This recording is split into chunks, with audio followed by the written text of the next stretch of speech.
Maka malaikat maut turun ke sini. Makanya ketika sakaratul maut sudah datang, maka yang baca Quran hentikan. Kenapa? Oh, memang gitu ya. Jangan semakin kenceng. Ayo Pak, insya Allah Pak, gitu. Al-Baqarah Pak, Al-Baqarah Pak. Al-Kahfi, Al-Kahfi. Enggak lah. Yang baca Quran berhenti dulu. Kemudian digantikan dengan kita mentalkin. Antum agak kesana dikit. Masya Allah ya. Orang yang meninggalnya kooperatif ini.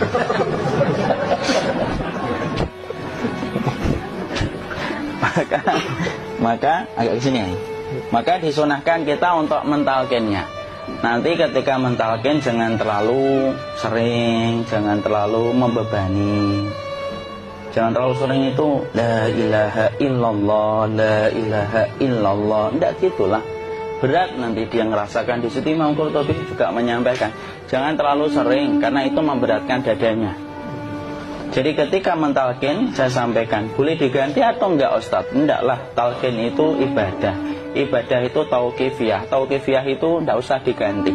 Karena Rasulullah mengatakan lakinu ala mautakum la ilaha illallah. Talkin orang yang meninggal di antara kalian dengan la ilaha illallah. Enggak usah diganti Allah Ustaz yang lebih singkat, lebih pendek.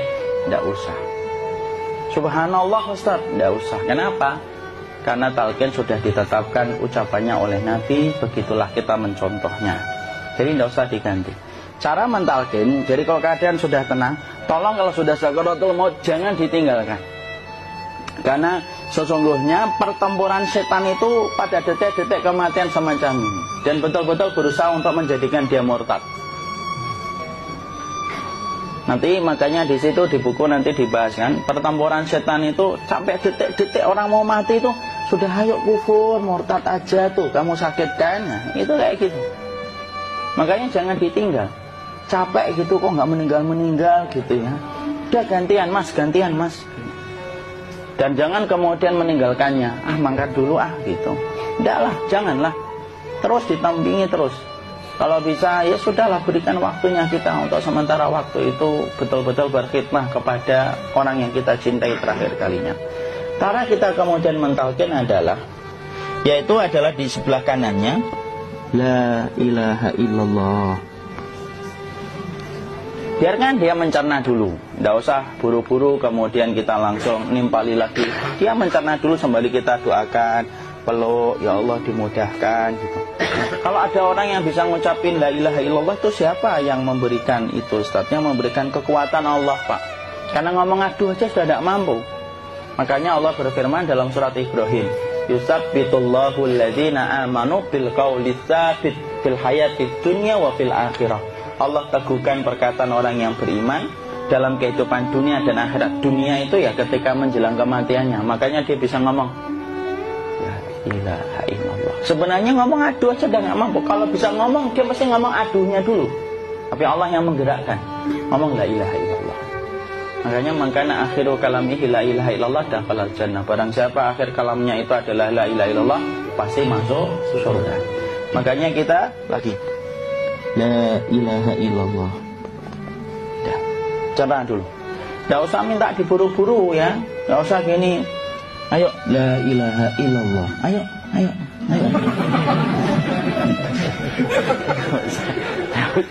Tidak usah gitu. Ya, biarkan dia pelan-pelan gitu. Ayo tapak, ya Allah capek saya Pak. Enggak usah gitu.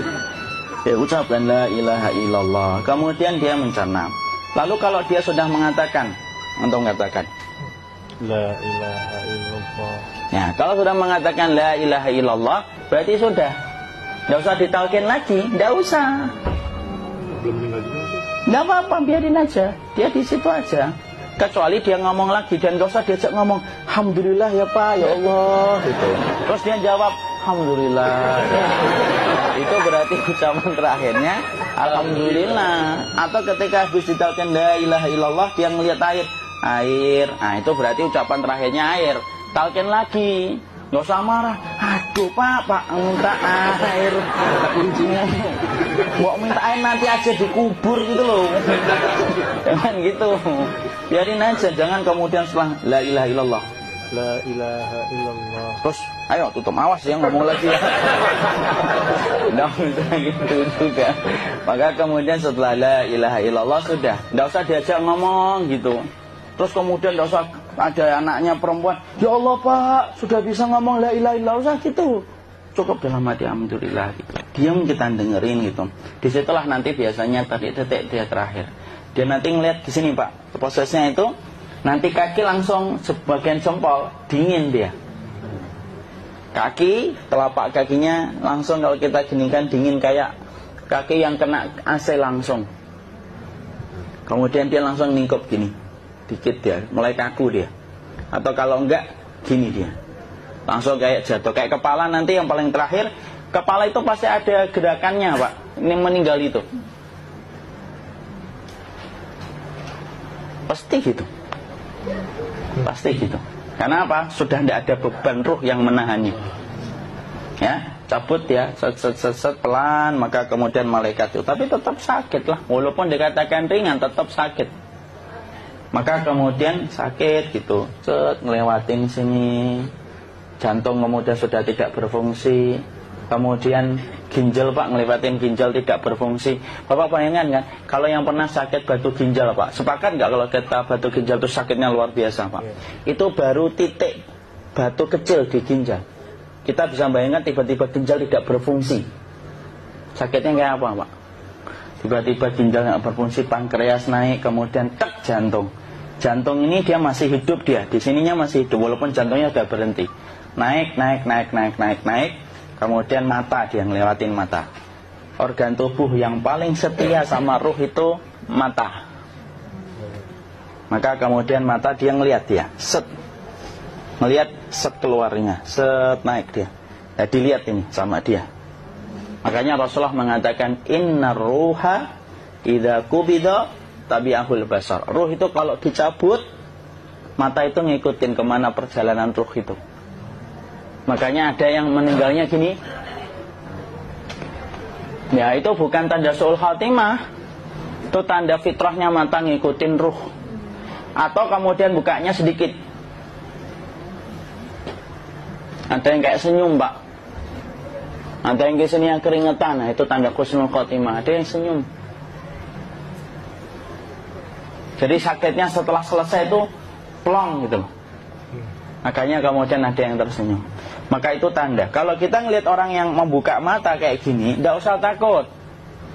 Cepat-cepat kemudian kita nanti tutup. Biasanya kalau terlalu lama, itulah yang menjadikan ini tidak bisa ditutup. Makanya harus pakai kapas akhirnya. Karena apa? Karena pas meninggal nggak langsung ditutup. Biasanya karena perawat takut, dokternya juga nggak tahu itu, dibiarin itu. Makanya ada beberapa mata yang ditutup pakai tensoplas kan? Sebenarnya kalau langsung bisa nutup dia, fitrahnya nutup mata itu. Jadi kemudian kita baca Allahumma fillahu warhamhu wa'afihi wa'fu'anhu atau bismillah wassalatu wassalamu ala rasulillah, tutup. Bismillah. Tidak usah takut. Kecuali buka lagi ya, ini baru kita kabur bareng. Kalau buka lagi Pak, insya Allah Pak, ya Allah ya kita kabur bareng-bareng Pak. Diusap Pak, diusap nih. Enggak disenggol gini enggak. Begini kan, sudah meninggal dunia. Tangan boleh begini, boleh diluruskan, tidak ada ketentuannya. Boleh gini, boleh kemudian lurus. Tidak usah disalahin kalau ada yang lurus. Lu itu tangannya gimana sih? Posisikan kayak sholat. Nah, ada perintah kayak gitu. Jadi kemudian dikondisikan saja. Terus maka kemudian dipijit-pijit, akiknya dikeluarin.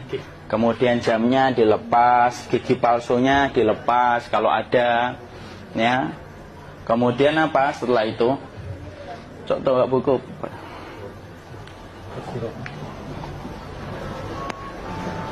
Kemudian kalau bisa awal-awal kemudian taruh buku atau sesuatu yang agak berat di perutnya ketika baru meninggal dunia. Kenapa kemudian ditaruh kayak gini? Bukan apa-apa, supaya membantu sisa-sisa pencernaan dia untuk keluar. Nanti Pak, biasanya kalau kita taruh agak yang berat gini atau kemudian kita gini-gini kan, Udah makan belum akhi? Udah makan belum makan kok udah gede ya? Maka pencet-pencet kayak gini biasanya nanti ketika dimandikan, nah pas dimandikan